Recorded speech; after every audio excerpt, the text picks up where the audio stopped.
I think we should start. Hello, everyone. Greetings from Tehran. Welcome to the second session of International Short Course on Nursing Informatics. My name is Asiye Darwish. I am the moderator of this online short course. Thanks for joining TAMS. Welcome all participants from different countries. It's 7 p.m. in Tehran time now. As you know, given the importance and necessity of equipping 21st century nurses with informatics theories and tools applicable in healthcare settings, with the ultimate goal of improving patients' outcomes and improved care, this short course is held by TAMS School of Nursing and Midwifery. TAMS vision is further development of nurses' skills and specialty in informatics and their readiness for the new demands of the complex healthcare environment, which particularly was impacted from emerging new ICT technologies during the recent decades. Special thanks to all outstanding pioneers with brilliant nursing informatics experiences from USA. It's our honor to have this opportunity to have Professor Toni Hebda lecture today. And next week, Dr. Melody Rose. Then in last session, Professor Caroline Sipes. We look forward to their valuable lectures. As I mentioned already, they are experienced not only on teaching in the university, but also they are author of valuable nursing informatics books and articles and papers. We are so honored to have you as our lecturers. The first session of this online short course entitled Nursing Informatics Principles was held on Saturday, 20th February, as one of the TAMS programs to improve international online educational collaboration during the COVID-19 pandemic. In brief, I can say Dr. Tania Azadi, by her great lecture, reviewed different definitions of nursing informatics published during the last decades and mentioned how nursing informatics definition and nurses' roles rapidly changed and evolved over the years, mainly from the technology focus orientation to information focus from early 80s to 1989 was emphasized, ending up to a combination of 4 sciences of technology, information, cognitive, and nursing on 1996. Also, an exponential growth in the use and sophistication of computer hardware and software in nursing. It was demonstrated how the multidisciplinary field of nursing informatics have some components of both clinical informatics and public health informatics. Today, second session entitled Nursing Informatics Competencies. Dear participants, please notice that you are mute. You may write any question in the chat section located in the below right panel. Our Appraise to Raise team colleagues will try to help your technical issues. And there will be opportunity to have your nursing informatics questions answered at the end. All the sessions will be recorded, and the recorded versions will be available at TAMS website. Also, I express my special thanks to all communities and organizations who shared our event info. Today's session will last 2 hours with a 5-minute break in between. And I would like to ask Professor Toni Hebda, a distinguished and known professor in nursing informatics, to start her lecture. Please start, Professor Toni Hebda. Thank you very much, Dr. Darwish. And I want to thank the TAMS organizers and the Tehran University of Medical Sciences for taking on this wonderful effort and providing the series of webinars. I want to thank Dr. Solani for her support And also thank you and Dr. Azadi for engaging us in the opportunities that we have today. And at this point in time, I hope that you don't mind. I'm going to turn off my video now that you've seen me, and I'll continue with my introduction and my slides.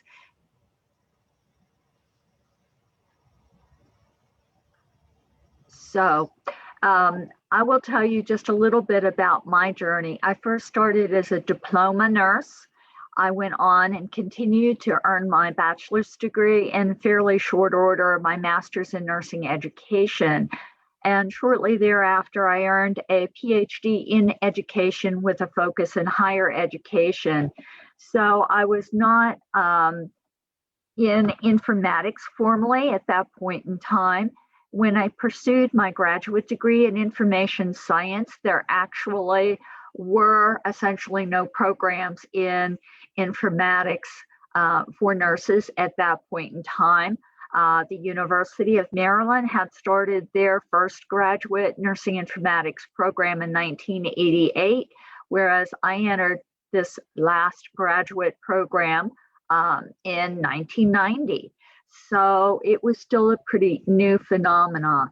And so I guess you could say I'm a pioneer, but I don't really feel that I'm a pioneer in the same level that many of the people that came before me. And pardon me as I struggle here with my slides. I also have some vision problems that sometimes make navigation a little hard. So I apologize for jumping around on the slides here. So I became interested in informatics just as many of the hospitals were beginning to purchase information systems. And after I completed my doctoral work, I joined with other area nurses and we started a users group. And I learned a great deal informally. That was before I started my graduate degree in information sciences. And I met some really wonderful people, including my co-author for my book, Patricia Czar, and that was for the Handbook of Nursing Informatics. But I don't want to labor the point of where I came up in nursing informatics. I've since continued my journey with additional learning as I continue here. So again, my acknowledgement slides and my apologies here. I also want to thank my co-presenters who will follow next week and the week after, Dr. Sipes and Dr. Rose. I found last week's lecture to be wonderful, and I look forward to the remainder of the sessions. I also want to thank our international audience. I also will say that sometimes I tend to get to talk very rapidly. So please, someone will need to slow me down if that's the case. I get excited about informatics and I still am not as accomplished even after 40 plus years speaking in lectures and publicly of where I would like to be. So in talking about nursing informatics competencies, Dr. Azadi did a very nice job of reviewing drivers for nursing informatics competencies. So I don't want to spend too much time on that, but I do want to explore what competencies we need as well as some of the current gaps and discuss current competency list and assessment tools. Certainly the span of time that we have today is not long enough to talk about all of the efforts, but also to touch upon some of the strategies to improve our competencies. Yes, I might. Would you please let us launch the poll before starting? Oh, please do. Thank you. I said you need to keep me in check, so please do that. Oh, thank you so much. Okay, thank you. So please you tell participant how much time they have, and when you feel it should be closed, please mention to the host. Thank you so much. Okay. Well, let us please respond to the first question. And we'll see what the response of the system is, because I know being across the pond, so to speak, as the British say, and I don't have the fastest internet connection. I may need some help on your perspective to see when you think the majority of respondents are done. Okay, thank you. So the best way to integrate nursing informatics skills into nursing education.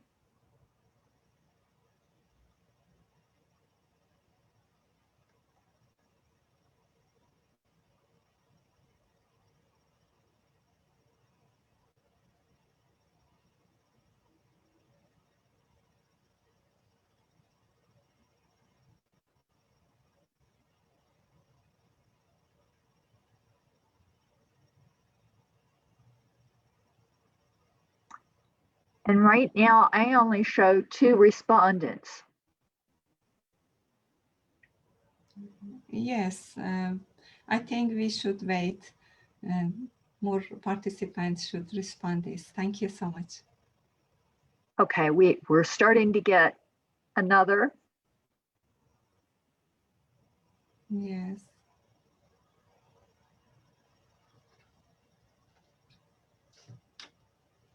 Now, I know the poll screen popped up in the middle of my screen. Does everyone else have that view? Maybe that's part of the problem.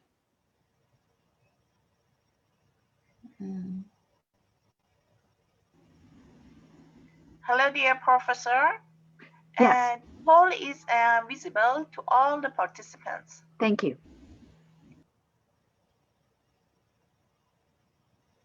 Yes, they can see. Don't worry. Now 16, and they are going ahead. 17. Yes. All right. Perhaps another 30 seconds or so, and we'll move to the next poll question. Yes.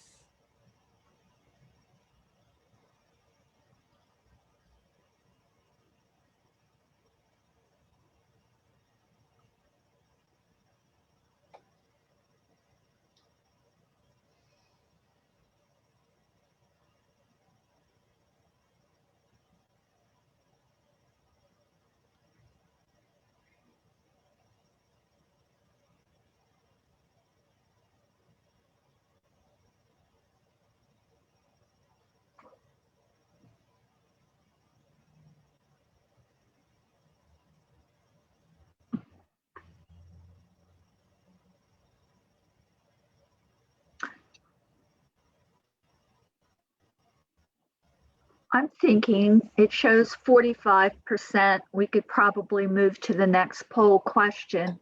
Oh, we're nearly at 50. That's wonderful. Yes.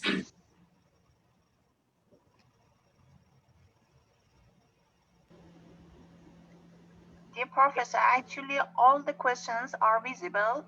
The participants should rotate down to see all the questions. Great. Thank you so much for that. My apologies because I did not attempt to scroll. No, thank you for you.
I think that's a pretty good response rate, not to cut anyone off, but anytime that you're ready, I think we can probably move forward.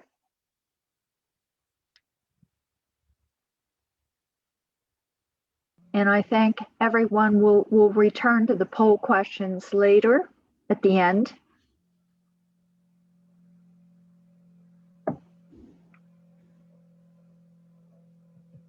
So we have a number of people that have addressed. We'll talk about this within the context. And if anything is not answered within the lecture, then please ask as a question to remind me so I don't get off target.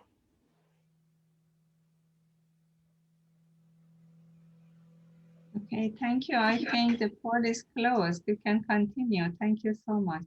All right, thank you. All right.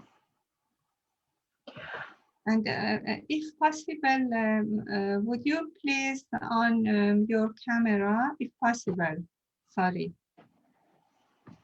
If it is possible, if you can make it on, it's better. Otherwise, no problem. Please continue. Thank you so much. Okay. Are you seeing the poll screen on my screen? Poll is closed. But do you don't see it on my screen any longer? Okay. No, we cannot see that window.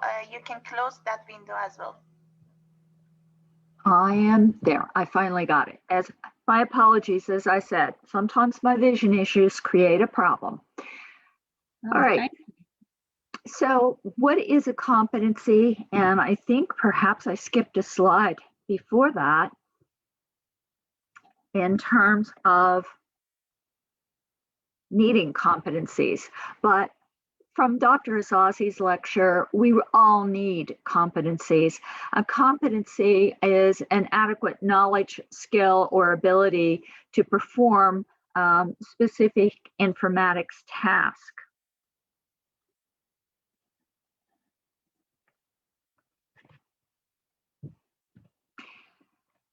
And as Dr. Azadi nicely went through for last week, we have a very technology-rich healthcare environment and society, and we're data-driven. So we've moved not just from technology, but also to a thirst and need for data.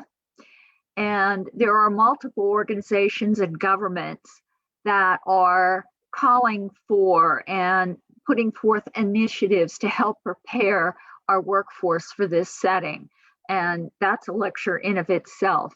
Nursing, of course, continues to grow and develop as it moves to a model that's built upon evidence rather than just servitude. And this requires informatics competencies. We also have a focus on global health and a recognition of improving the job that we do, because obviously we still have a ways to go. We also have an impetus towards precision health, providing more targeted treatments and connected health, as we are very much connected with all of our technology and mobile apps and tracking apps. We also have a distinct need to improve the capabilities of our providers. We already see many things about our providers being overloaded, burned out. We need to do everything we can to improve their abilities to help them function at their peak. The current status of informatics competencies, we have a very uneven development across the globe. And we have many differences nation to nation in terms of government entities, in terms of healthcare delivery systems and quality and evolution, professional education and professional practice. There are also a large number of older nurses, such as myself, who were educated initially at a time before we had any inkling as to what nursing informatics was. We hadn't even coined the term because I graduated. Sorry for interrupting. Yes. We cannot see any change in your slides. We Ah. just see, the slide, what is competency, and just one bullet. Oh, okay, because it should be on current status. That is. You mean it is correct? We should see the slide, what is competency, and the first bullet? No. No, we should be past them. I wonder if there is, if I accidentally. Okay. Can you see my screen now, which is not yes, the presenter view? Yes, your PowerPoint, but it is not in a slideshow mode. I am trying.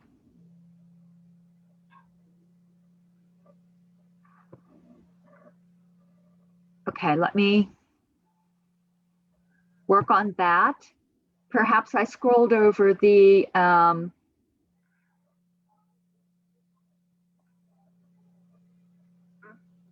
maybe you want to reshare your screen again? Yes. I'm thinking with my efforts to see everything that perhaps I scrolled over. Yeah, now you stop sharing and you want to start it again. Yes, now I can see your PowerPoint, but it is not in full size. Yes.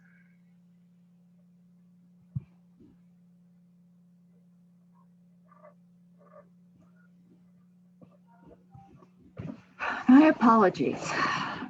No, do not worry. There's no problem.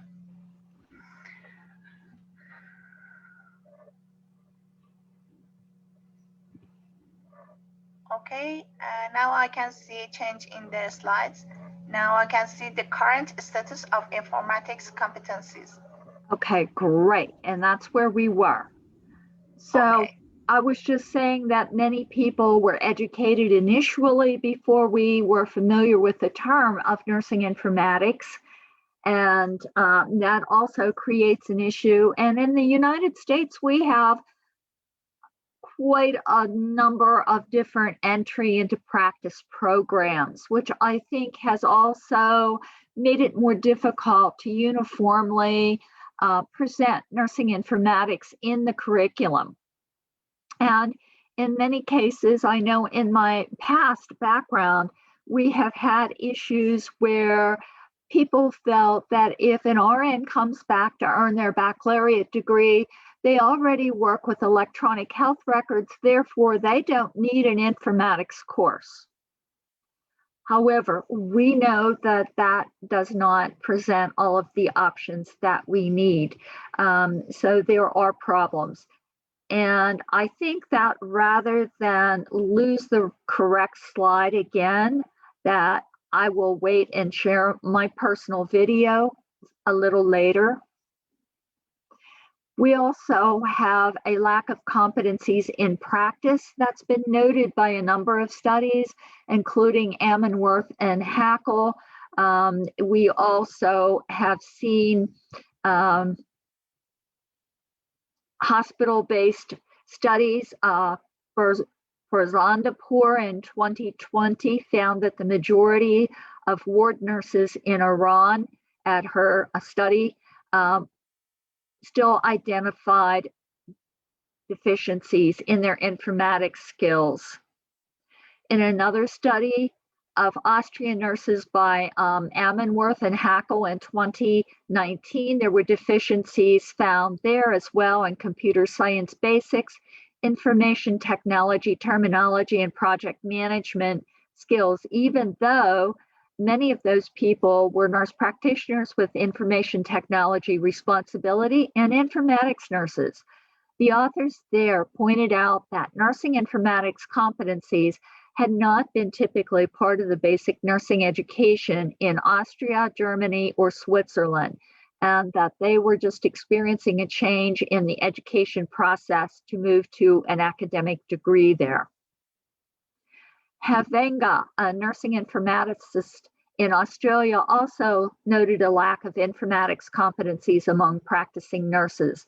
In Brazil, Barbosa in 2017 also noted a lack of nursing informatics standards and integration into education.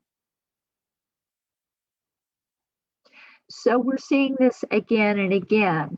There's also been several studies and authors that have noted a lack of universally accepted competency list. The US does have the Nursing Informatics Scope and Standards of Practice, which identifies informatics competencies primarily for the informatics nurse and informatics nurse specialist, but they do address some other competencies expected as well. So we have several issues. Slow integration into education has been noted by Barbosa and Condora in South America, as well as Foster and Satharis in their 2017 work. We also have no one method to introduce competencies. That's been noted in several articles as well, and I can attest to that as well.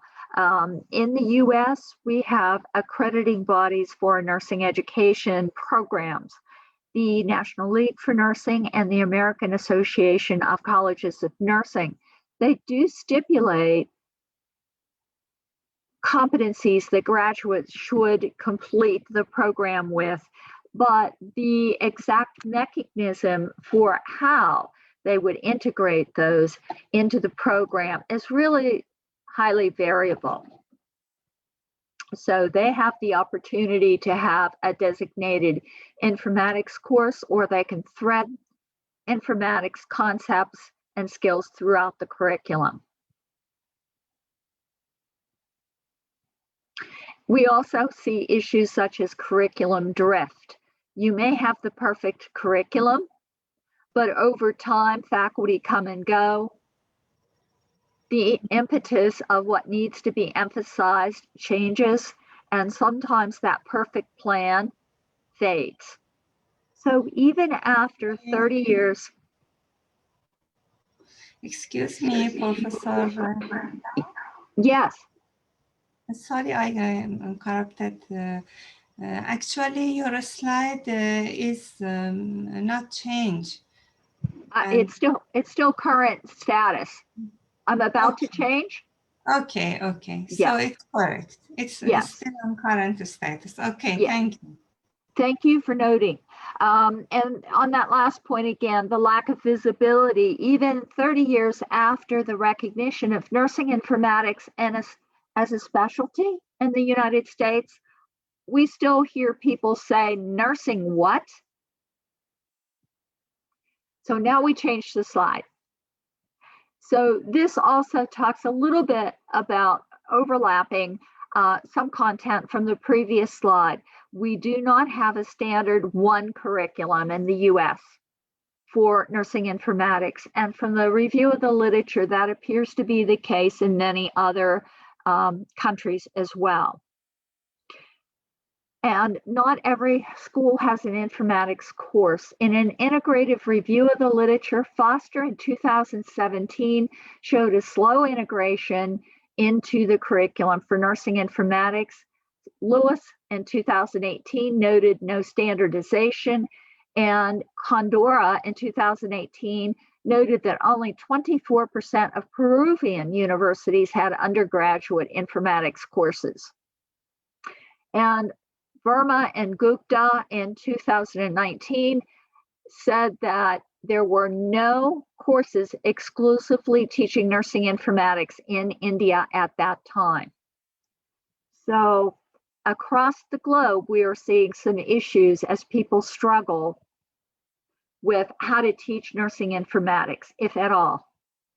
Now, the classic work of Staggers and colleagues identified different levels for informatics competencies. So we talk primarily about 4 different levels. We have the beginning level nurse, level 1, who should be able to demonstrate basic computer skills, information literacy, and information management skills that are needed to provide patient care, as also noted by the American Nurses Association in the Scope and Standards Statement. They also include what we call the vocational nurse or practical nurse, who has typically less education than our baccalaureate prepared nurse, as well as many people who graduate from a hospital-based or associate degree program. The quality of education and their informatics education varies, but we still need to have nurses that accurately record information, and they know where to find it, how to find it, and they also need to be able to communicate that information appropriately, whether that's through basic office productivity packages, or if they need to report a finding to another member of the healthcare team, such as in an SBAR format, which may or may not come directly off of the electronic health record.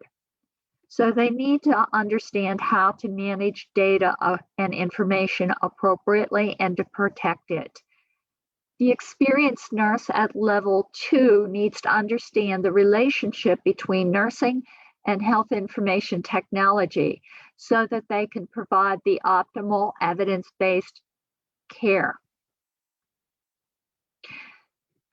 You may see some differences as well in what is defined for informatics competency expectations. For instance, you can have an experienced nurse who is the ward manager or higher, and they will need to know what information they need to know to make key decisions, to track patient outcomes. So they also have additional competencies that are required of them. They need to understand change management. At level 3, the nursing informatics specialist should be able to apply advanced information management skills to promote education and clinical practice while showing themselves as a leader. The nursing informatics innovator at level 4 builds upon all of the skills required up until that point in time, so they can design and execute new innovations. And again, the scope and standards of informatics practice speaks to 4 levels. They also break the levels down, and they do that, as we will look shortly, through an exemplar in another slide, and they spell it out in great detail. So we see informatics competencies broken down by category. So I do not have enough time in my 2 hours with you today to talk about every identified competency, but we will look at some. So we basically group them by basic computer skills, information knowledge, and information or informatics skills. We have a multitude of tools that have been identified to compile the list that fit under each category and for people to be assessed or to self-assess their skills. So let's talk a little bit more about gaps. Pordelli in 2018 looked at competency gaps among informatics staff at one hospital as part of a doctorate in nursing practice project to improve deficient areas. And the NICA instrument, which we will look at shortly, was used pre and post, and the author noted areas for further improvement and training specific to creating spreadsheets and macros, running reports on statistical data, management software, naming Excel, also Cerner, which was their vendor product, role security, and data mining. Now, there were some problems noted with the tool length and that some categories were not appropriate. So then Pordelli addressed that as best as possible.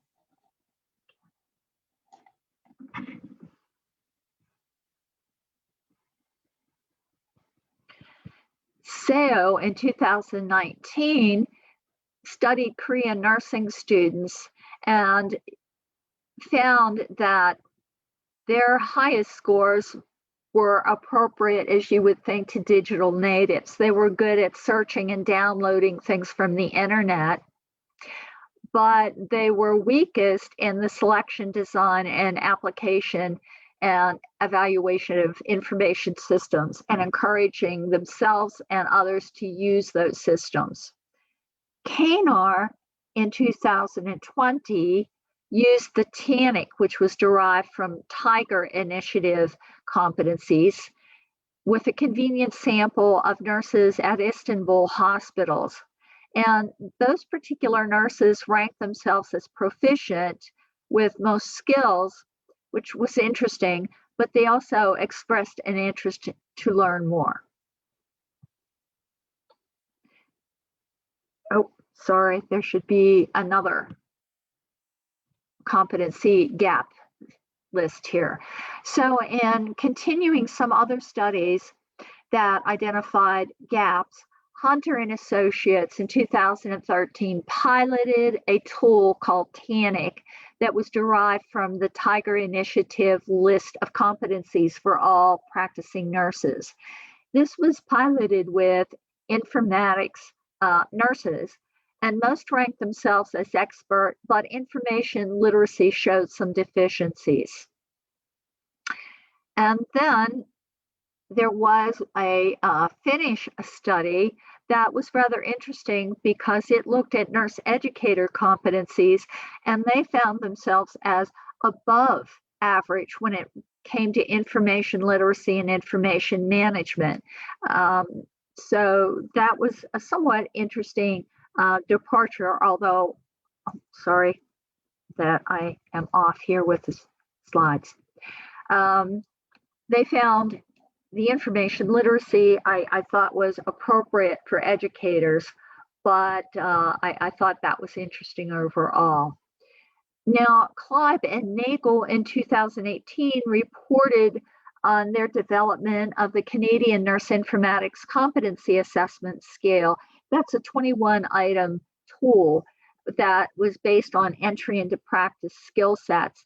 And they had 2,800 nurses in Alberta, and they self-ranked themselves highest on information and communication basic skills. I am so sorry.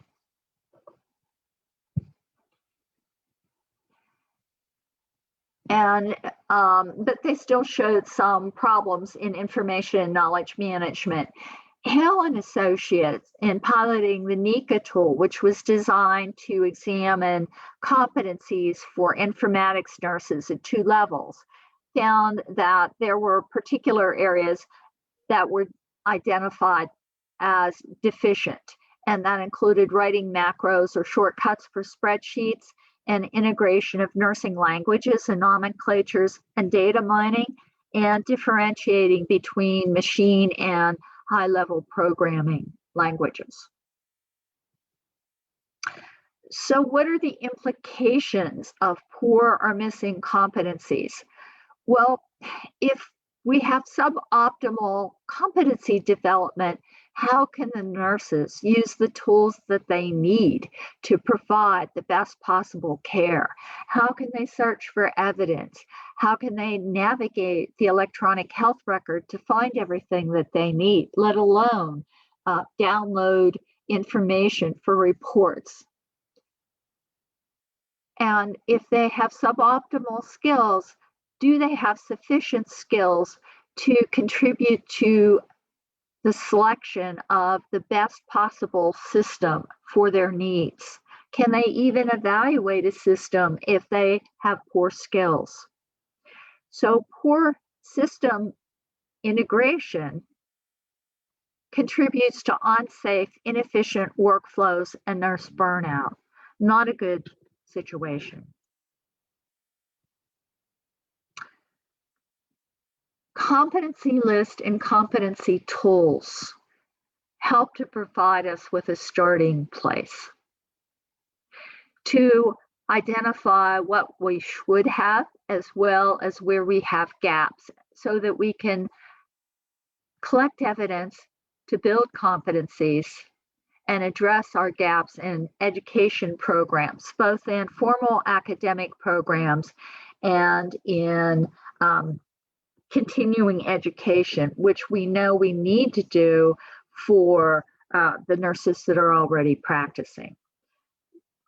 There is no attempt on my part to address every single competency assessment tool that's ever been developed.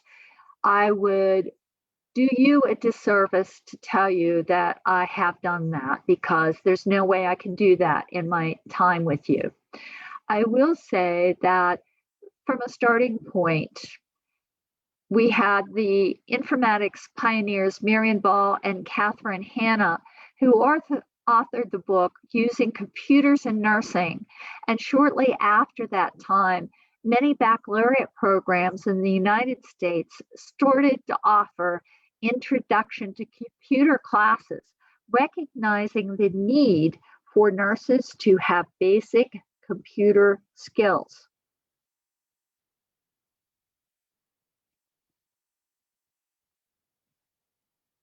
Stagger, Gasser, and Curran in their 2000 work identified many skills that were required, and their work is one that everyone still goes back to. They examined competencies associated with beginning and experienced nurses, and this list was later distilled into a 30-item list known as the Self-Assessment of Nursing Informatics Competency Scale, or SANICS.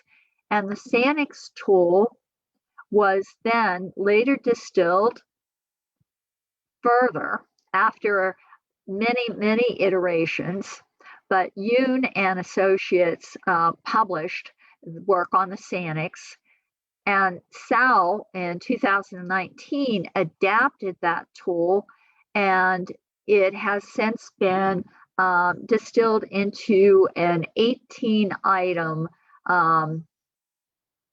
instrument, which I think is just great because that gives you a very quick look or a very quick snapshot of informatics competencies.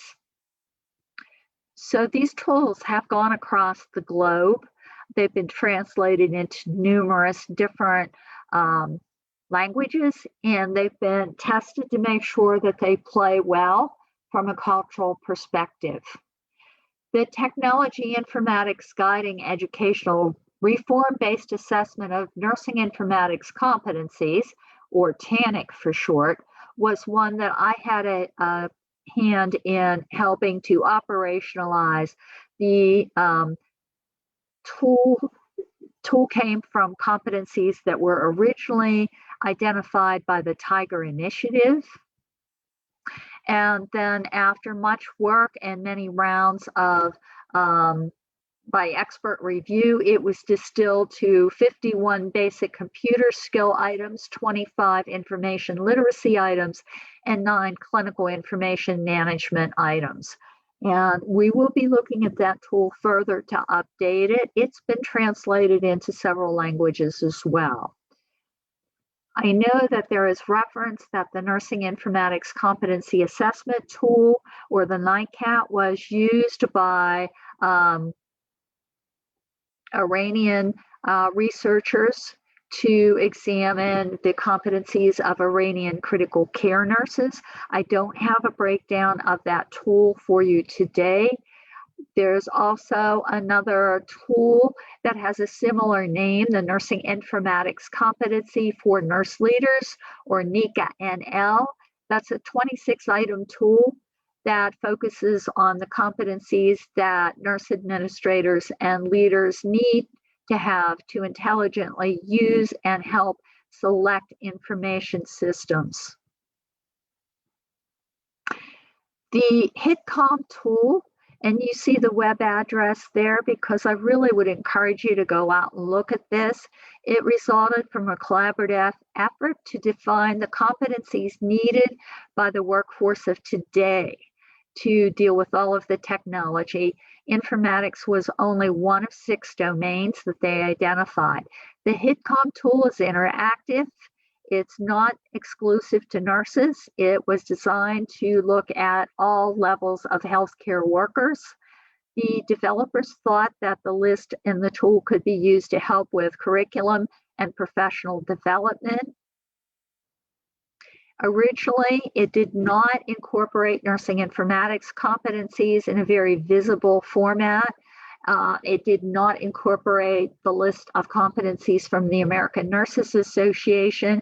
So my colleagues and I did not initially think that it represented nursing informatics competencies very well. They have since done additional work on it. So it is available for review. The directions for its use are also available on that website. Now, Farzandapour, who is from Iran, in 2021 detailed efforts to design a national model for assessment of nursing informatics competency. Each item appears to be on the tool in a table along with the relevant statistics. So I think that's a very exciting model for you to explore. If there's been a specific name given to that tool, I missed that, and my apologies, please. The next tool on there is the Nursing Informatics Competency Assessment, NICA, for L3, L4. It's to look at competencies for an informatics nurse at 2 levels. It has 25 sections. It's a lengthy tool, and we do have plans to update that tool because it was initially introduced before the 2015 American Nurses Association Scope and Standards for Nursing Informatics came out. The patch or pre-test for attitudes towards computers and healthcare assessment scale is a 50-item tool that was put out by informaticist June Kaminsky to help explore feelings about learning to use computers and technology. It is available on her website, and she's done a great thing there that you can look at it, and she also has the ability to continue to collect data from it. I have some screenshots here just so you get a feel for what some of the tools look like. The SANIX, which is the 30-item tool, this is just a snippet from the basic computer, I believe, skills. Well, maybe not. The first one here is that the clinician would be able to participate in system selection or design. Okay. Then the next slide shows some sample items from the 18-item SANIC. So the source for that was Yoon, where they further refined the 30-item SANICs into 18 using statistical analysis. So that, again, is a very nice quick snapshot. And I will point out that one of the skills there is just simply that the person can use email. The TANIC, again, these are just some sample items from it, and it's still a fairly long tool, but people have a chance to self-rate themselves as beginner, comfortable, proficient, or expert. And some of those things are as simple as whether they can activate a hyperlink or they can upload and download. The NICA L3, L4 has, as I said, a number of different items, and the length of the tool has been cited as a problem by some because what we see is that we've used that for our beginning nursing informatics track students, and then they are asked to self-assess again at the end. And oftentimes at the beginning, many of the people coming into the specialty do not know what the items refer to. So my apology, I know I started to talk much faster than I planned to. Is this everything that we need to know? Certainly not. Competencies are always changing. We need to keep that in mind because we continue to evolve as a profession. Informatics, likewise, will continue to evolve. So we need to think beyond where we've been, where we are, to where we need to go. And just to have a little eye candy, I have a couple of screenshots of people from the Veterans Administration Hospital engaging in facets of telehealth. So at that point in time, I think it's fair to say it's time for questions, perhaps for a break.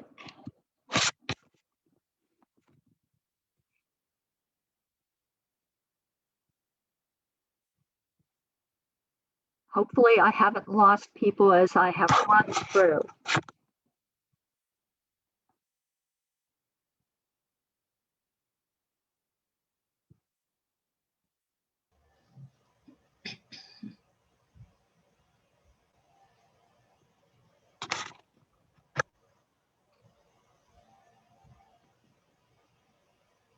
Okay, great. I just saw something about some competencies for where we go. Thank you. And my apologies, I will be very careful to scan the chat carefully. I did not as I was presenting, but we will also ask you about some additional competencies as we move forward. AI and machine learning. Yes, I think we really need to look in terms of where we need to go. And given the fact that each of our countries and our healthcare delivery systems may be at somewhat different points, it could be that we don't all need to focus on the same competencies at exactly the same time.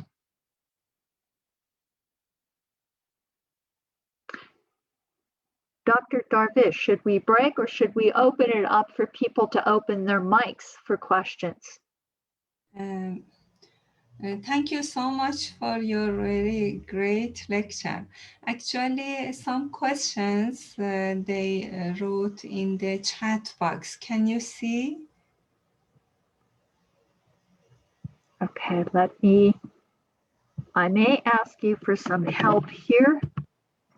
Yes, I can copy your LinkedIn. Just 1 minute. Okay, okay, I'm scrolling back.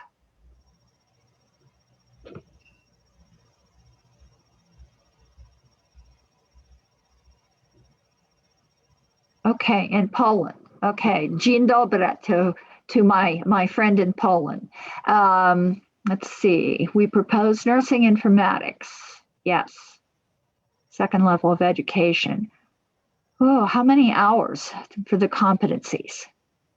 I think that the hours for the competencies would really depend upon if you're talking about the basic nursing informatics or if you're talking about a graduate level preparation, or perhaps for you, you're thinking about a baccalaureate entry into nursing informatics that would be beyond the bedside nurse. If she has more questions, Dorota Franska, if she has more questions, we can unmute and she can speak. Would you please write in the chat box if Dorota wants to speak?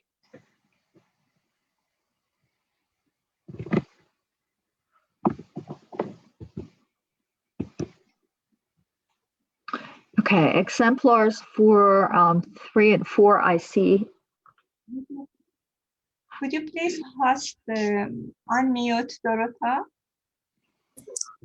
Hello, everybody from Poland. Nice to hear you. Very nice, very good, very interesting lecture.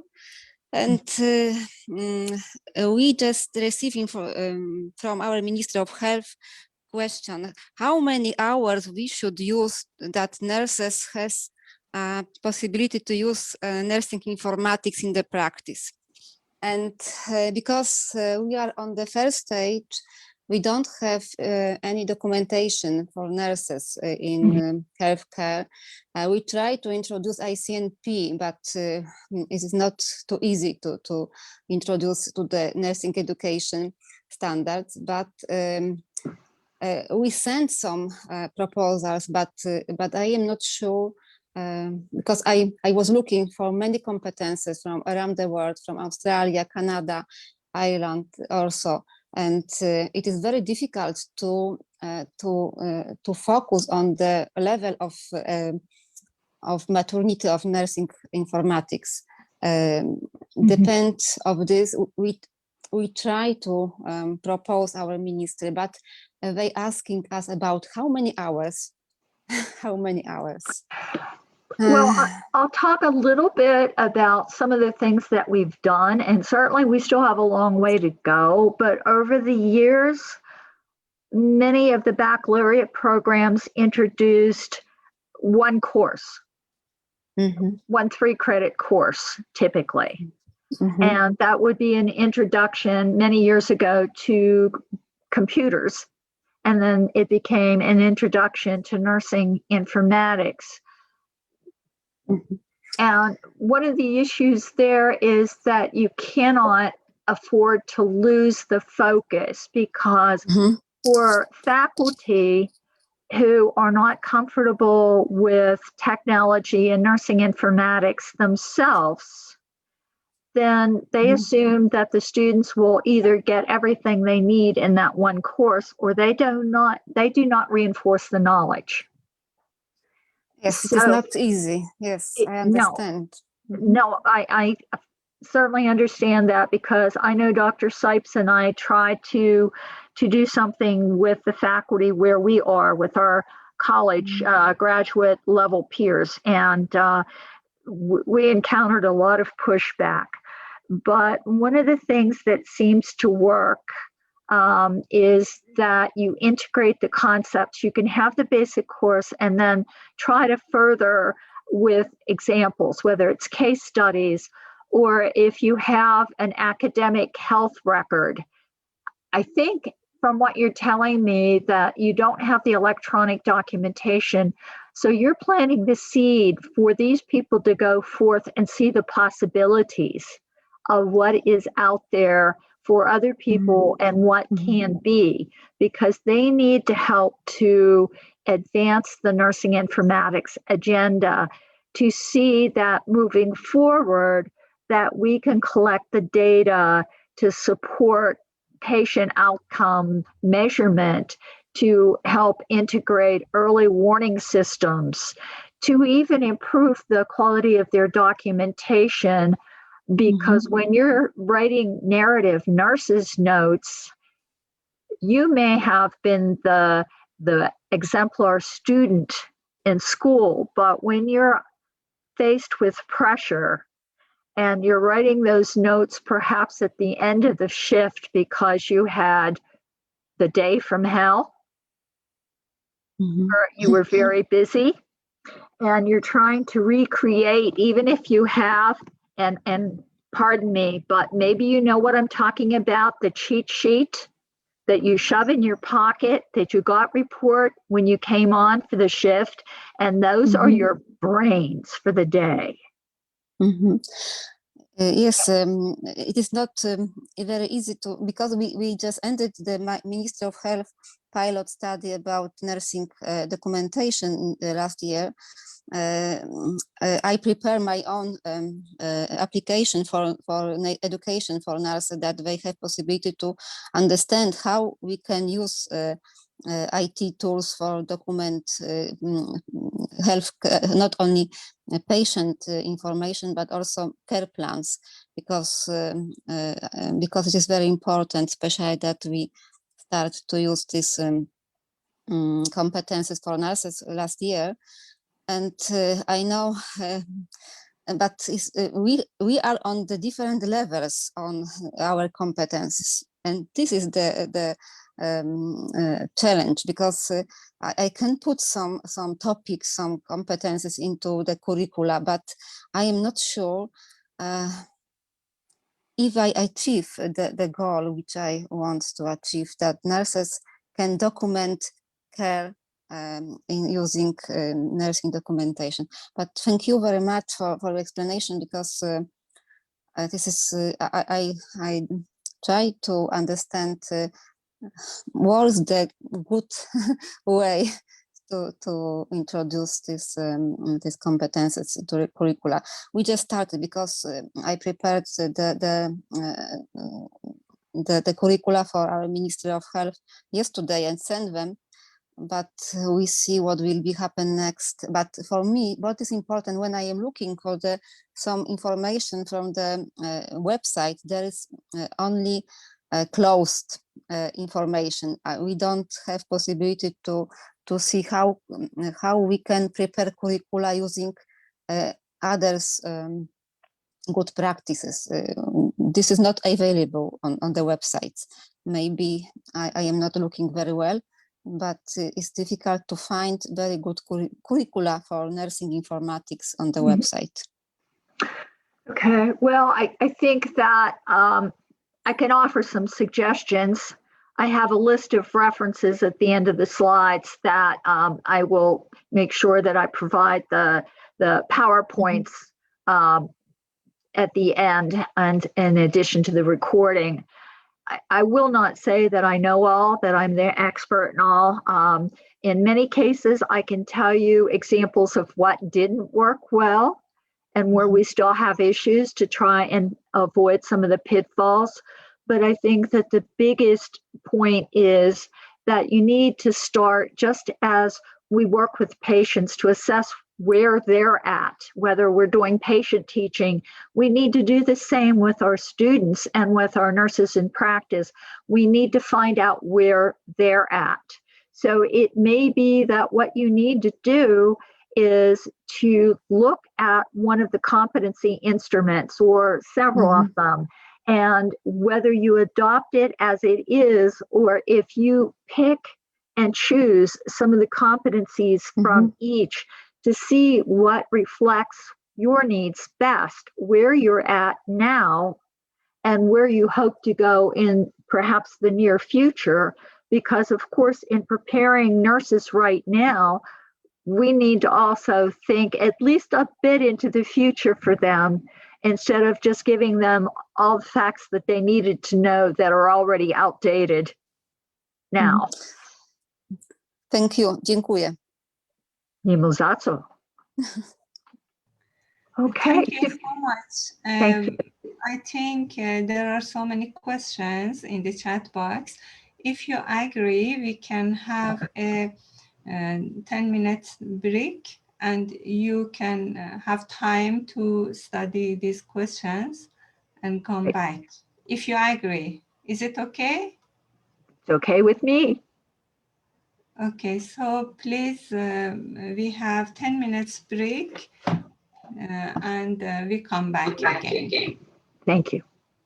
And I sent you to LinkedIn some questions. Please, you can look at your LinkedIn also.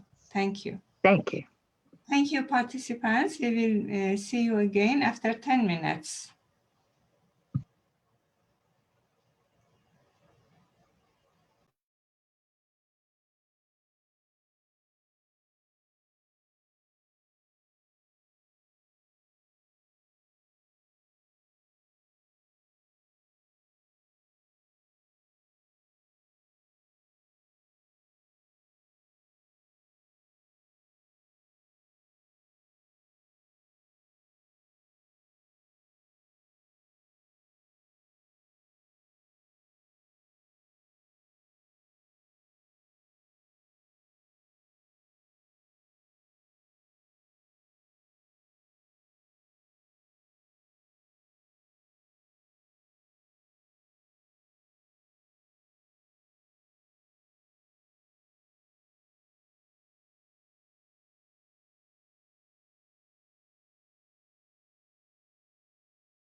Hi, welcome back.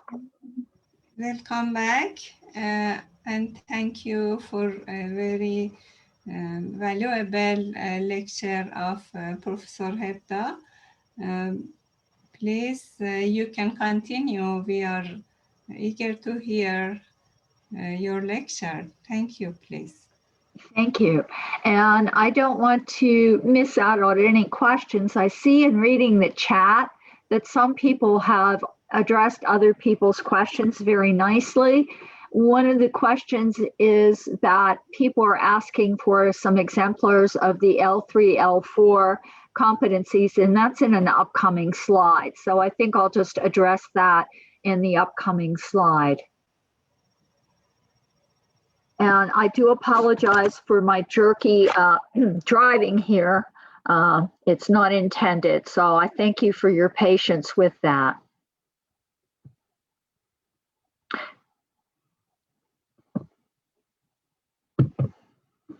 All right.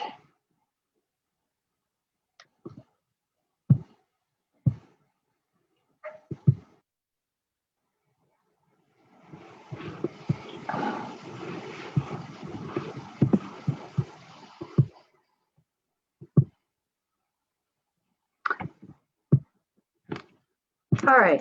So we talked about a number of competency lists, and perhaps the biggest one I danced around and didn't really talk about before the break. And in the US, once again, we have the American Nurses Association that put forth the Nursing Informatics Scope and Standards of Practice. And they are very detailed in listing out competencies. And the competencies fall underneath each of the standards of practice. So the standards of practice are listed there. So I suppose that that's the closest that you would see in our country to a list of competencies that are standardized. And actually, the American Nurses Association states that they review and revise their standards of practice for various specialties every 5 years. And that would mean that we should actually have seen a new standard statement published in 2020. It is in draft form now. It was open for comment through yesterday, so I don't know if it's still hanging out on the internet, but the comment is closed or not. And Dr. Sipes, who will be speaking to you in 2 weeks, actually served on the committee to revise the scope and standards. So she's a really good one to talk to further. I have read through them. They have added one standard, and that is culturally congruent practice. And they have a set of competencies that fall underneath that. And they have also made some changes to the other competencies and adding some items as well. But that again was open for comment. Now, one of the things that was in the chat box that people asked for were some exemplars of competencies at the level 3 and L3 and L4. And you see, if you're able to see the screenshot well, that this is a snapshot from the American Nurses Association document. And it's taken for standard 3 outcomes evaluation, and it lists the informatics nurse competencies there, with the first one stating involves the healthcare consumer, family healthcare providers, and key stakeholders in formulating expected outcomes when possible and appropriate. Now, I won't read through the other ones because they are on the slide. But because I do not have them listed for the L4, I will list some of the other items that are not on there. And it identifies expected outcomes that incorporate scientific evidence and are achievable through implementation of evidence-based practices. So this is a very detailed document. And the document itself says that these are exemplars of competencies for that level of practice. So as I mentioned before the break, informatics, like the profession of nursing itself, is dynamic, and we will be looking forward to additional changes as we continue to grow. And even with the scope and standards of practice that we had open for review through last night, there may be some additional changes based upon the feedback that was provided from the audience and the community of informatics nurse professionals, and for that matter, potentially other nurses as well. Now, Dr. Azadi also noted the workforce survey that is sponsored by the HIMSS, or Healthcare Information Management Systems Society, and it is available out on the web without a need to be a member of the HIMSS organization, which makes it very nice. They started the workforce survey in 2004. It's done every 3 years, and it was done, as they say, to provide a pulse on workforce trends. So I always consider it as a very nice look at where nursing informatics is at the moment. It involves surveys were sent out this past November, and the 2020 report had input from 1,359 nurse informaticists that responded, including 94 from outside of the US, which I think is very exciting because we really begin to see a more accurate picture of the status of nursing informatics overall. And again, as Dr. Azadi touched upon some of the information, the employment settings still show that the majority of respondents are associated with hospitals or hospital entity, something like 68%. There are a number of very nice slides that are presented as part of the PDF report. And this is but one exemplar, and I had to chuckle because I think it may be the same one that Dr. Azadi showed. So great informaticists think alike, perhaps. But the top 4 responsibilities are still systems implementation, as many people are still in that process, as well as systems optimization. And that seems to be a heavy focus right now in the United States, trying to make what we have out there better. And that there are a number of efforts in process now to use data to improve the systems that we have in place. And the improvement goes from decreasing the number of clicks to get through the necessary screens, reducing the redundancy that we see, and we're looking very heavily at a number of quality initiatives and reporting. The survey notes the shift from working to implement EHRs and documentation to developing clinical decision support at the bedside. And there's also just a wealth of information in the report, including the status of the magnet journey as a measure of success and level of EHR adoption. And in the in the United States, the level of EHR adoption for acute care was something like 99.9%.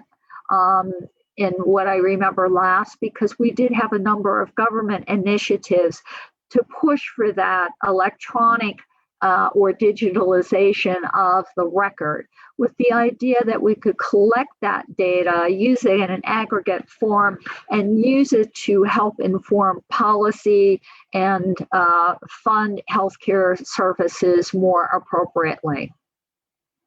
Obviously, we still have a long way to go with some of our digital sharing and its initiatives.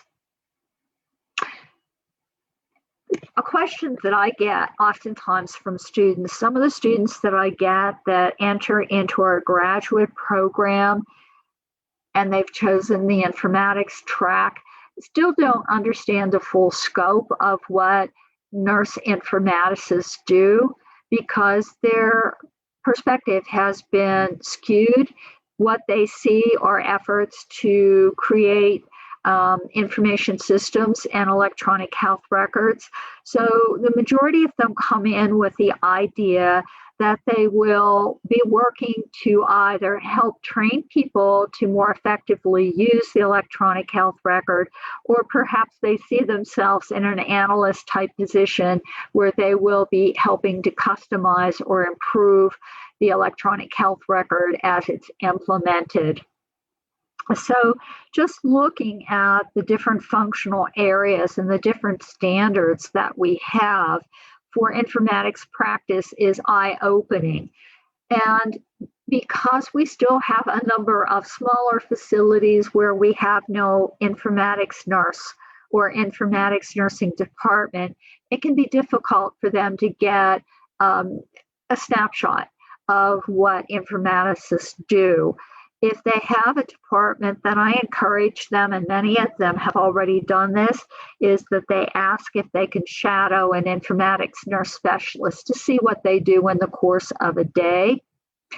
Also, one of the assignments that we actually have in our informatics nursing track is to interview an informatics nurse specialist, and also to look at how that compares with the scope and standards of practice, the workforce survey, and other publications.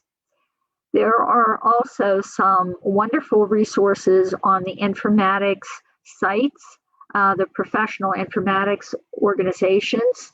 HIMSS, I know, has some videos.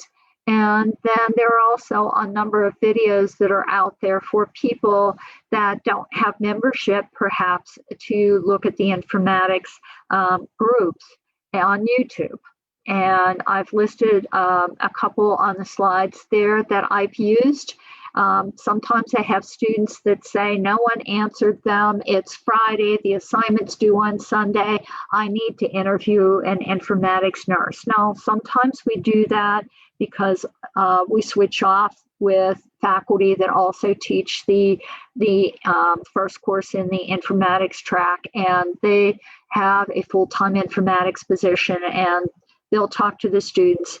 But once in a while, in a pinch, I'll refer them to one of the videos that I've screened first. And one that I list here is Nursing Informatics, A Day in the Life. And one thing that I like at that is that it shows 3 nurses that have come into informatics nurse specialist positions. And you can search for the title on YouTube if you have the ability. It is nearly half an hour long. I didn't want to show it or try to show it here because I know sometimes that adds to the complicating factors when you're doing presentations with bandwidth and so forth and so on. The next one that I list that I thought was kind of nice was the informatics nurse specialist or informatics specialist in healthcare. And I noticed that the person that did this one, it's less formal. It's also significantly shorter. It's 4.5 minutes in length. And it ends up that it's a former student of mine from the informatics track where I teach now. And she's actually created a number of videos. She's a very creative, very helpful individual. And I think that on her Jennifer channel, as she started it, that she would be more than happy to reach out to people that have questions as well. And certainly, I hope that people will feel free to reach out with further questions to me as well. So there are emerging trends that we see happening around us that have implications for additional competencies. And I know Dr. Sipes will be looking towards the future in her presentation in two weeks. And we also have a number of things that are going on right now, particularly with the pandemic, that next week Dr. Rose can speak to some of the changes that she has had to implement very quickly as an informatics nurse specialist in her hospital-based setting. But some of those trends, even before the pandemic, include an increase in the growth of data science and the use of analytics. So that we're seeing the use of analytics for leaders to make real-time decisions in managing their assets. And also there's an increase in the use of analytics at the bedside. And for people that are not at that level of implementation yet, I know that may seem a little difficult to fathom, but the future is here, it's now, it's happening. We're seeing a growth in artificial intelligence, and many people have had some exposure in to some use because they've had algorithms that they used at a very foundational level to treat blood sugars for diabetics, for instance. And we've taken models, more complicated, I'll grant you, but we've used them in collecting data to create early warning systems that a patient may be developing sepsis, for instance.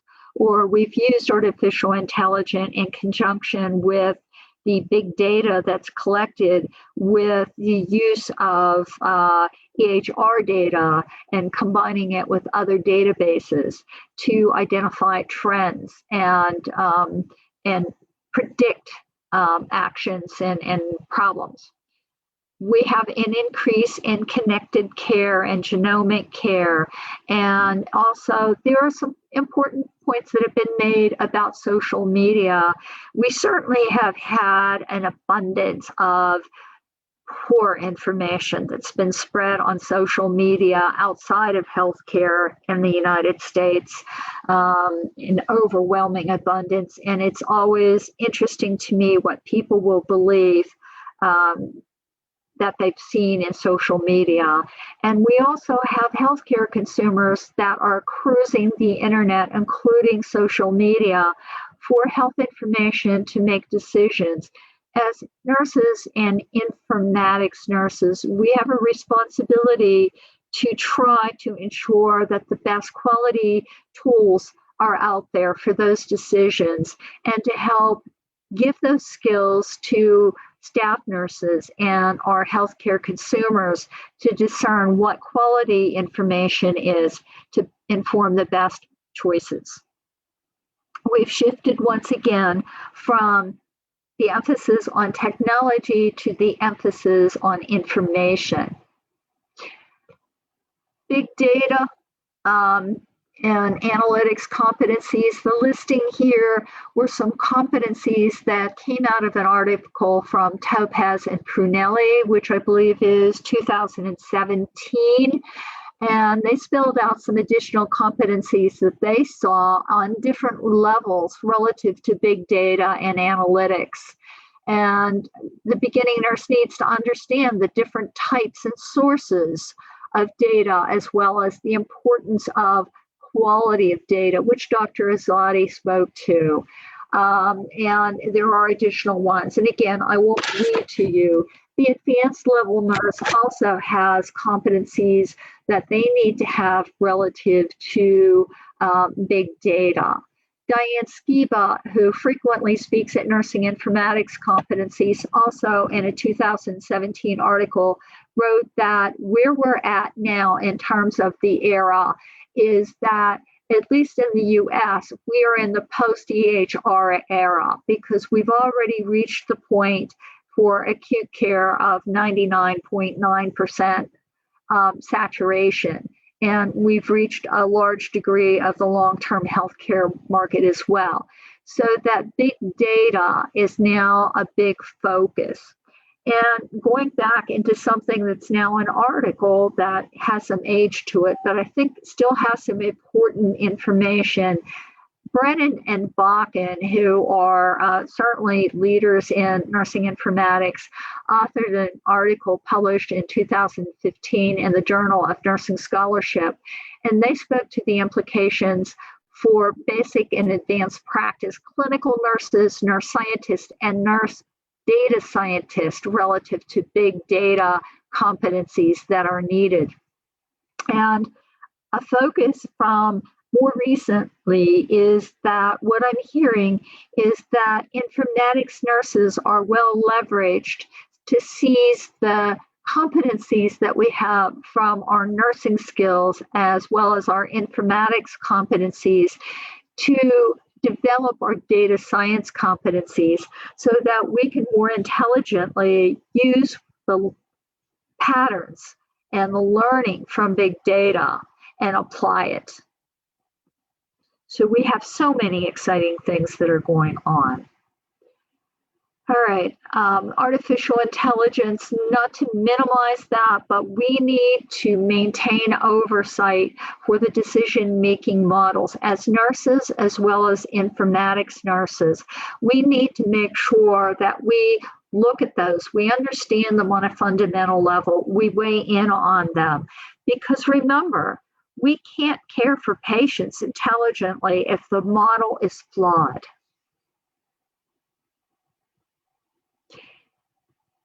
Increasingly, we need to look at treating people with the most effective methods, including integrating genomics into electronic health record data collection and use.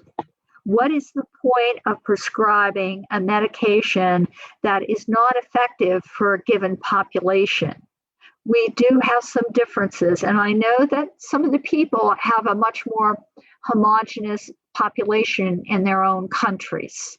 So maybe you don't see that need as much, but if you have a large segment of your population, as we do in the United States, that are African American in descent, and it's been proven that perhaps a particular blood pressure medicine is not effective with this population, then what's the point of prescribing it to them?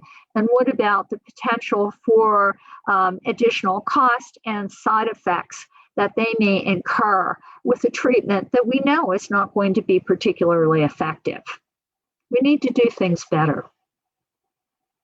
I spoke to the social media a little bit before, and again, there are several authors that have addressed that as well, and I've listed them there. We have a responsibility ethically as nurses to help ensure the best quality of care for our patients, including making sure that they have access to the best possible information. We have competencies that will come down the pike if they're not already to further support knowledge, innovation, and generation. We need to look at monitoring the uses of new technology. I know that we're seeing so many developments. We have technologies that may have started out as a health tracking tool that now people have found an application for to better monitor patient compliance, for instance. And we need to be aware of what the new technologies are, what data we would collect and harness from that, and what data needs to be protected, and how, if at all, do we integrate that information into the overall electronic health record that we're building for that individual. We need to be champions for change when it comes to effective use of technologies and information. We need to play a major role in developing new methods of communication and data use in government. I know that for many of the students that I have, they see themselves on a more entry level in terms of fixing problems with electronic health records, doing a better job with database collection. But we also need to play a role at the national, regional levels, and why not global levels, in terms of helping to set health technology standards and standards for how we will share data from one database, from one nation to another. We have all these rich database collections from public health and electronic health records, and various research studies that still have not been effectively shared that could reveal so much useful information for population health. We have so much work ahead of us. So, speaking in a large way, we need to do a better job of imparting informatics competencies in education at the basic level, as well as professional development. With the question before the break, there will be many different ways, I think, across the different nations, how we do that. First of all, we need to identify what we're not doing well. Sometimes that's a little painful. We think, especially if we're preparing in the US, having gone through the accreditation visits for the upcoming program evaluation, we think we're ready. We think we do a good job of integrating informatics competencies, but that visitor comes in and we also look at some of the skills that our graduates have, and we still have some gaps. We could do a better job. So if we have that informatics class, but we also supplement it through simulated, if not actual, integration of electronic health records into our coursework. And we bring that in with test questions, with simulated lab experiences. It can do so much. In the United States, there are a large number of academic electronic health record systems that are available for integration into schools. They vary in quality. Many of them are very, very good at getting students to navigate and find basic information. Where they begin to do a lesser job is at the higher levels in terms of understanding how to aggregate information and use it to download for reports and manipulate it to see trends. And they really don't have anything commercially available at this point in time for the informatics nurse to see and teach them how to manipulate the databases that we have with additional features that constitute electronic health records behind the scenes. They are proprietary, and no one has that right now. The Cerner vendor did have an academic electronic health record that they made available. They took it off of the market. I think that they were reintroducing it on a very limited basis. But that is a great experience for students to have so that they can see all the features that they need to have exposure to. We, of course, need further research. We need to be champions. If we're interested in nursing informatics, whether we have additional qualifications or not, we should tell other people, our nursing colleagues, our other healthcare professionals, the members of the public, what the focus of nursing informatics is, what is its potential, how it can help everybody, healthcare consumers, how it can help other healthcare professionals, how it can help to decrease cost by working to create a more effective, efficient healthcare delivery system. So each of us needs to consider these questions and look at what we have, where we're at, and where we think we still need to go. We have some additional criteria, some credentials, perhaps some additional frameworks, if you want to think of it in that way. We have several certifications for informatics professionals that are available. Sometimes I have students that ask me which might be the best for them. And it depends largely on their personal choice and their professional development goals. The American Nurses Credentialing Center has certification in informatics nursing. I hold that. I am biased.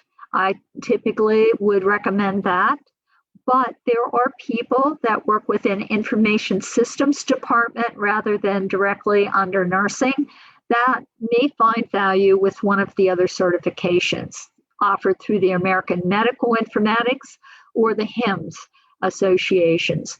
And American Medical Informatics Association, I know that we have an international audience. That particular one is intended for the advanced practitioner. I would say you may have, through your own affiliate, similar criteria and credentials. HIMSS has two different levels of certifications. HIMSS is more, I think, international in scope, even though it may still be somewhat weighted. And it has levels for the emerging and the experienced practitioners. Vendors oftentimes offer certifications in the United States. Epic is a major player in software for electronic health records and related systems. They offer certifications in various modules, and I will leave Dr. Sipes to answer any questions you have there because I know that she has certification there, as well as in project management, which is another area that has become very important as many informatics nurses oversee the implementation of projects. Now, I wanted to speak briefly to informatics nurse certification credentialing because I think it goes back to some of the hour questions for setting hours for a program. And this credential is for informatics nurses, so it's not for the entry into practice for bedside nurses. The criteria are listed on the website. This is an affiliate arm of the American Nurses Association, but certification is open to an international audience. It requires RN licensure or equivalent recognized by another country, a baccalaureate or higher degree, 2 years of full-time work experience as an RN, 30 years, it feels like it sometimes, 30 hours of continuing nursing education in informatics, and practice hour requirements, which there is some flexibility on that. Sorry for jumping on the slides. And the practice hour requirements are typically, 2,000 hours if you're engaged full times in nursing informatics, is also in the last 3 years, or 1,000 hours. And then you could have 12 hours in a graduate program or a completed graduate program with 200 supervised practicum hours. And basically, the program that I teach in that has a nursing informatics focus, we went with the 200-hour practicum that's supervised with the idea that we would design the program and the courses so that our students would be able to sit for the certification exam.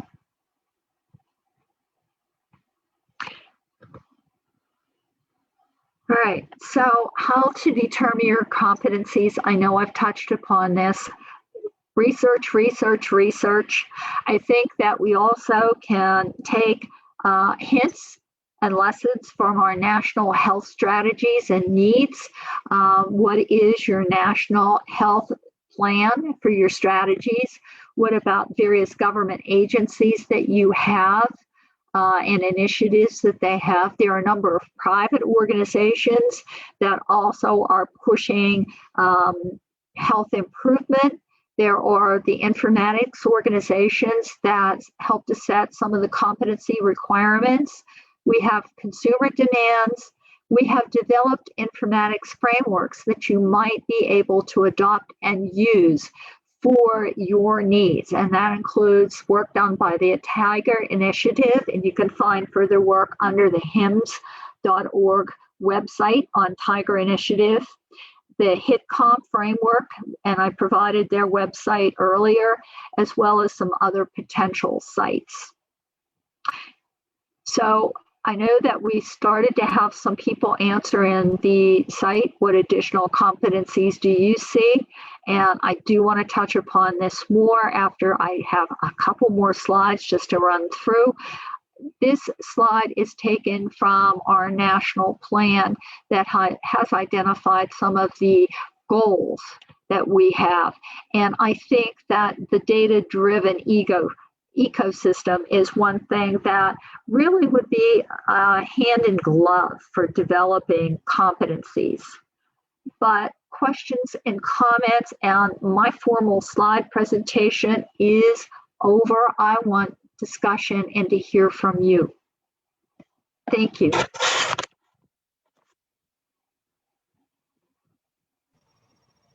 Thank you so much, Professor Toni.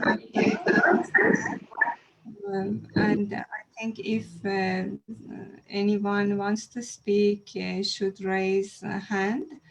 And after this question and answer, we have polling. Again, the same questions. And after that, I will ask and invite Dr. Melody Rose, our next week lecturer, to speak for 5 minutes. And it's our honor, and we are eager to have her lecture next week. Also, I actually I want to thank Professor Nick Bacht, our Dean of the faculty, and if he wants to speak, we will be so happy. Thank you. Hi everyone, my name is Ali Reza, the Dean of the School of Nursing and Midwifery, as the first rank and distinguished and the oldest and biggest school of nursing among more than 200 of schools of nursing inside the country. I'm so glad to be here tonight among you and appreciate the efforts made by executive team. Professor Hebda, your presence is very much appreciated, and I would like to thank you for your time and sharing your expertise with us through this program. I must say that this course has been welcomed by many nurses inside and outside the country, and I would like to warmly welcome all participants to joining us to this program, and also appreciate the efforts made by executive team, especially Dr. Darwish and Dr. Ceylani, and also Dr. Azadi and Ms. Sadeghi. Thank you all. So glad to join here.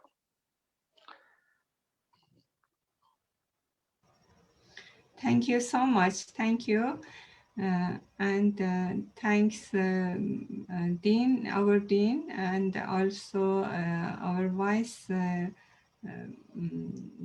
Dean of International Affairs, Dr. Ceylani.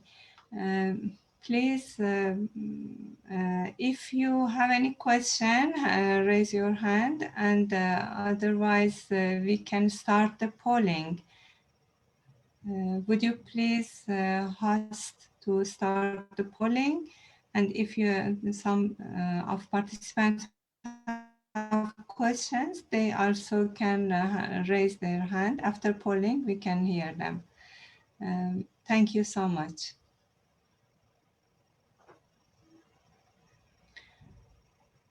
Thank you. We still have Professor Hebda with us, and we really appreciate her very valuable lecture, and And please answer the questions in the poll.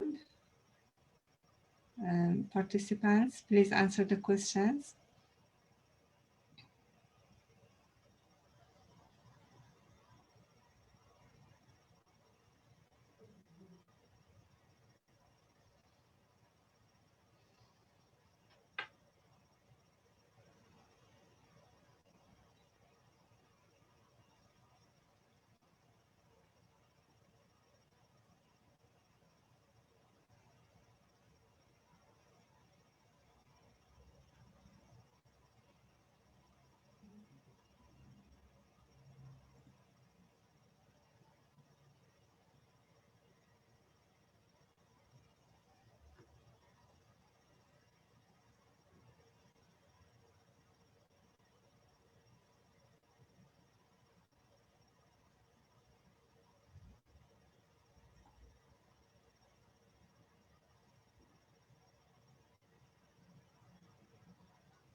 Okay, now 28, 30. Thank you so much for your participation.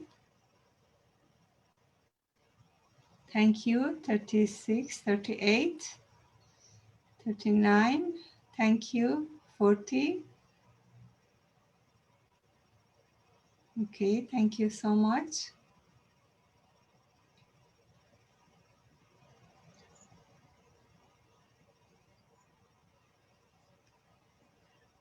Thank you, 45.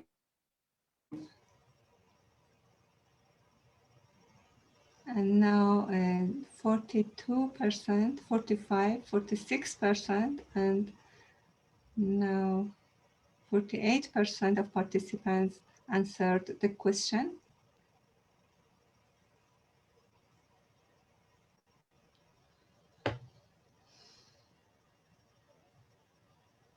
Yes, thank you.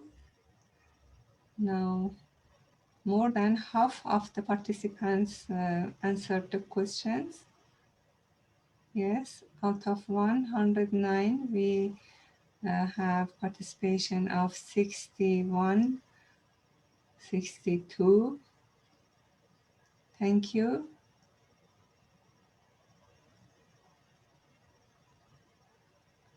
Thank you. 65, 67.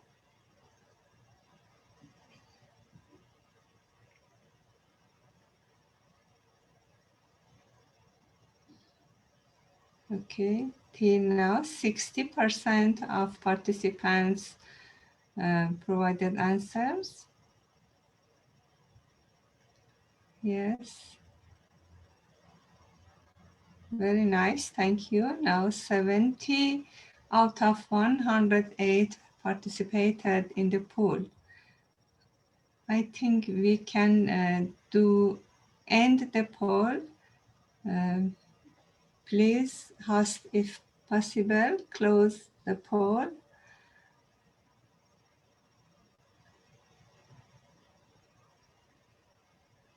Thank you, 74 out of 107.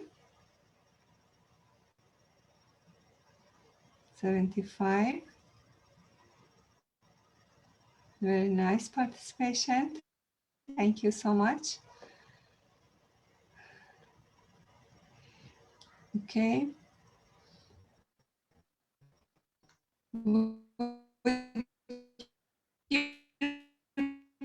Please close the poll, dear host, and we can Dr. Darwish, First Hamida, then Omar. Then Professor Toni Hebda will answer you. Thank you. Dr. Darwish, the poll has stopped. Now you can continue. Okay. Thank you very much, Dr. Darwish. Thank you for College of Nursing and Midwifery of Tehran University for Medical Science. My question from Professor Hebda is, what is our expectation regarding the effect of nursing informatics on humanity side of nursing care and its effect on the art of nursing? What is the guarantee that with developing the technology, the essence of nursing practice remain at as a humanistic profession? Thank you. Thank you for that question. And I see that as a big concern because many people seem to be so focused on technology that they lose sight of the patient. A number of years ago, I wrote an article that I believe was focused on the relation-based care model. But the point is, my personal belief is that technology and informatics provide us with the tools that we should use if we have freed up time or we have greater knowledge to better interact with patients, not lose that essence of humanity that we so need. We do need reminders oftentimes. I know that what we see when we go to a doctor's office or in the hospital is that people are buried in their device and not looking at the patient. And that's a frequent comment that I make to students and colleagues, that if anything, we should use technology and focus on technology and the benefits to better care for patients, not lose the patient. Thank you. Thank you.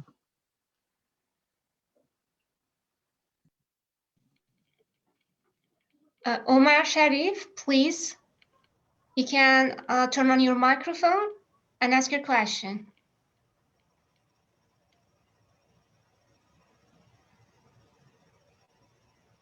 Okay. Thank you, Professor Hebda, for the great presentation. And I think it's a good opportunity, honor, and pleasure to see Dr. Nick back again in such academic event. And let me say, Dr. Nick Bax, thank you very much for the great attempt to get nurses in the different areas to share their information and skills. Actually, I've got two questions. The first one, for Professor Hebda. Professor Hebda, I think you listed in competency gaps in the first presentation, integration of nursing language. So my question is, what does that mean? Does that mean is having an international organization for nurses around the globe to share their skills and knowledge, particularly in area of IT or nursing informatics? And secondly, you have mentioned very great issues in nursing. As you mentioned, the power of social media. Actually, that was my first question, and now I'm talking about it. Really, there will be a negative and positive impact of social media in the community. So having a nursing informatics, I think it's not only important in field of medical education or healthcare settings, but it's crucial in community-based care. And thank you. Thank you. As far as the nursing language, the American Nurses Association has recognized 12 nursing languages. And I know that what we have in the electronic health record is called SNOMED. So that we have classifications where the language is supposed to have a standard meaning across cultures, different settings, so that no longer do you go from one hospital 10 miles, or I should say 10 kilometers down the road, and they use different terminologies to refer to the same surgical procedures. So if we are able to use the same standard terminologies that are understood by everyone across the globe, then it allows us to more effectively communicate to begin with, and then collect data that is meaningful, so that we will know that when someone documents that they noticed something with a dressing change in one setting, that it means the same thing elsewhere. So does that help with the question with the standard nursing language?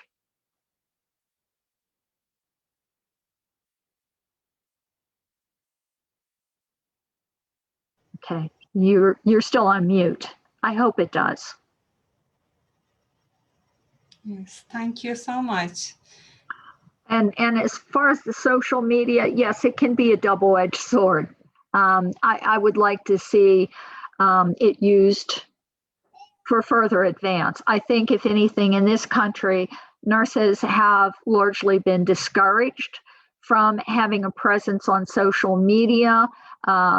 Many of the hospitals have had policies because they have had concerns that people might put the facility in a negative light, or they would initiate what would be considered an inappropriate relationship with people that they had cared for, friend them, so to speak, and then perhaps not maintain appropriate boundaries.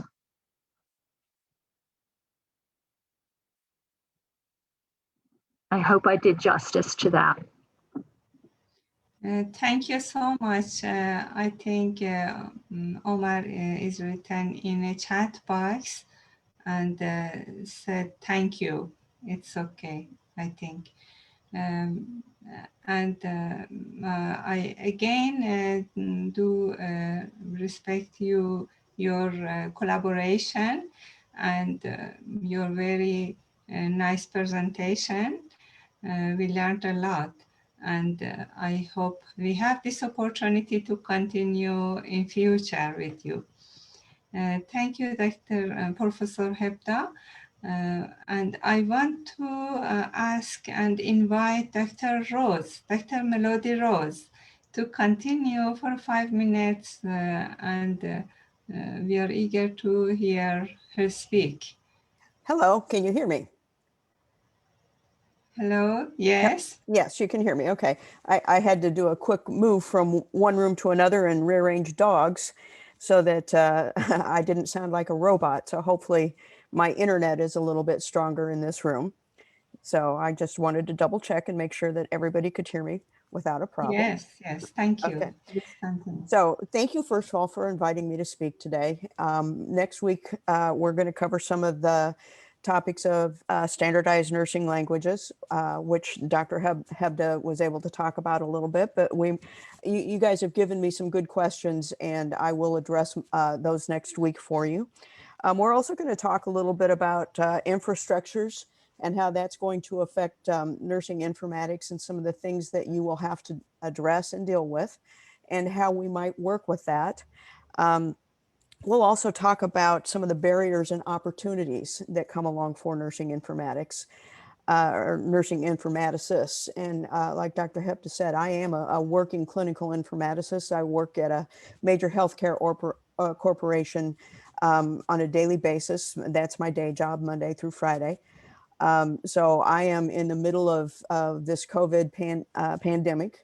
We've been working 50 to 60 hours a week trying to deal with the problems that have come up with that. And then we've also had some local issues that have happened. So hopefully I can help with any of your questions around that. I also, when I think it was Dorda Kalinska from Poland had asked her question about informatics in the bachelor's program. I used to teach at a university locally here, and we addressed that same issue. So during the week before next Saturday, I will do just a little bit of research and come back with an answer for her, because I did have an idea on that and how we had handled that. But that topic also I address with the standardized nursing languages. So that's basically in a nutshell what I'm going to do next week. So any questions for me at the moment? Thank you so much. We really are excited to have you for next week on Saturday. Thank you. You are very welcome. I'm looking forward to it.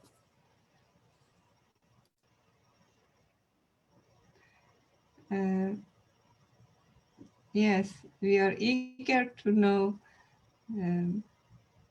Yes, they are written some questions. Okay, and some welcome to you. Okay. Thank you. So if you have questions between now and next week about coronavirus or COVID, whatever you're calling it, let me know and I'll see if I can come back with an answer.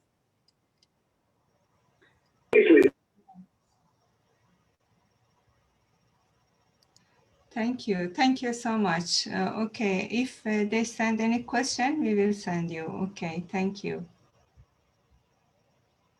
Thank you, Dr. Rose. And I again welcome you all. Thanks all participants and for your valuable participation in the polling and sharing your vision and your questions. We will see you next week on Saturday, the same time.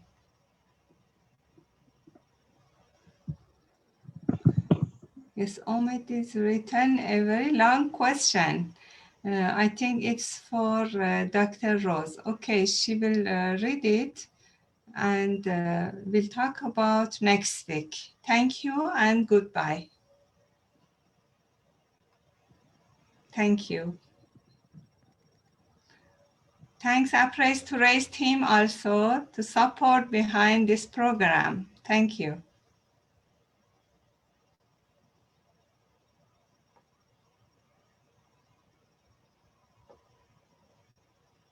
Thank you.